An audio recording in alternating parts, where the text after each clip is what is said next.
বুঝতেছি না আমি কি করুম। আমি কি জানি না শুনে বিয়ে করছিলাম? হ্যাঁ, ছবি দেখাইছে, ছবিতে ইয়াং লাগছে, আব্বা আমায় জোরাজোরি করতেছিল, এর জন্য বিয়ে শাদী করছি। কিন্তু সামনাসামনি যখন তারে দেখছি আমি তো কোনোভাবে তারে স্বামী হিসেবে মাইনেই নিতে পারতেছি না। আর তুমি যেহেতু তার স্বামী হিসেবে মাইনে নিতে পারতেছো না, তাহলে তার সাথে থাকার দরকার কি? তার সংসার ছেড়ে চলে আসো। আরে আমি তো ওইটাই কইতাছি, কিন্তু আব্বা আম্মা এখনো আমার জোরাজোরি করতেছে, কইতাছে ও তার সাথেই নাকি আমার সংসার করণ লাগবো।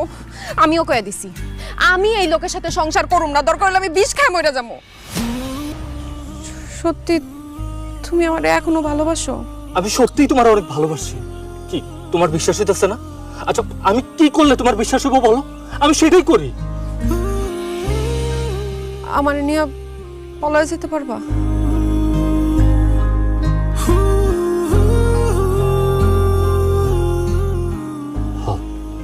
পারো, চল আমরা দুজন পালাই আছি। ঠিক আছে। যে ছেলেটাকে তুমি ভালোবাসো তার সঙ্গে তুমি কথা বলতেছিলে, ওটা আমি দেখছি, কথাগুলি শুনছিও। সুলতানা, আমি তোমারে একটা কথা বলব। কি কথা? পালায়ে যেও না। তুমি যদি এই ছেলেটার সঙ্গে পালায়ে যাও তাহলে তোমার বাপ মার মান সম্মান থাকবো না,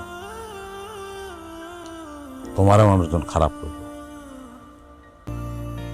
শোনো, আমি নিজে তোমারে ওই ছেলের হাতে তুলে দেব। কারণ একটাই,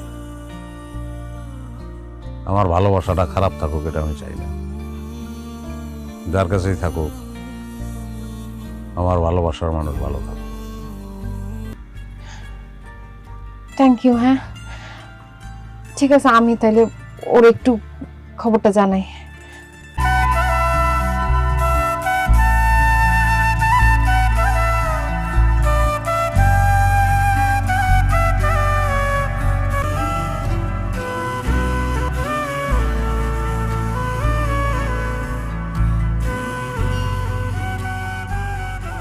ওরা নিয়ে যান।